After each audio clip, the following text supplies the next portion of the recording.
দশম গ্রেডে বেতনসহ ৩ দফা দাবি আদায়ে সারা দেশের মতো নরসিংদীতেও কর্মবিরতি পালন করছেন সরকারি প্রাথমিক বিদ্যালয়ের শিক্ষকরা।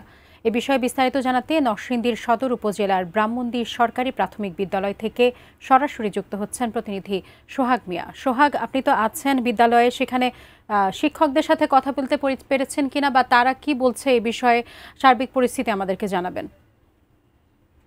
সাজিয়া, ধন্যবাদ আপনাকে। আমি এই মুহূর্তে রয়েছি নরসিংদী সদর উপজেলা ব্রাহ্মণদী সরকারি প্রাথমিক বিদ্যালয়ে।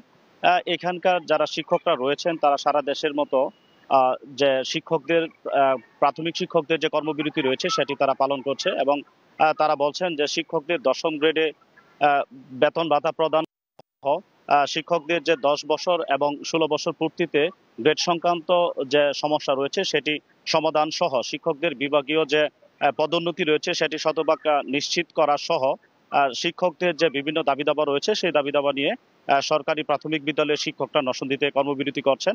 নরসিংদীর 6টি উপজেলার যে প্রাথমিক শিক্ষকরা রয়েছেন তাদের বেশ কয়েকটি স্কুলের শিক্ষকদের সাথে আমরা কথা বলেছি। তারা জানিয়েছেন গতকাল ঢাকাতে প্রাথমিক বিদ্যালয়ের শিক্ষকদের শান্তিপূর্ণ কলম বিসর্জন কর্মসূচি ছিল, সেটিতে যে পুলিশি হামলা হয়েছে সেটি তারা তীব্র নিন্দা জানিয়েছেন এবং সেটি তীব্র নিন্দা জানিয়ে যে পূর্ব ঘোষণা অনুযায়ী তারা এখানে কর্মবিরতি পালন করছেন। এছাড়াও যে বিভিন্ন প্রাথমিক বিদ্যালয়ের শিক্ষকরা রয়েছেন তারা বলছেন তাদের যে যৌক্তিক দাবি রয়েছে সেটি আদায় না হলে তারা মাঠে থাকবেন এবং তাদের যে কর্মবিরতি রয়েছে সেটি তারা চালিয়ে যাবেন।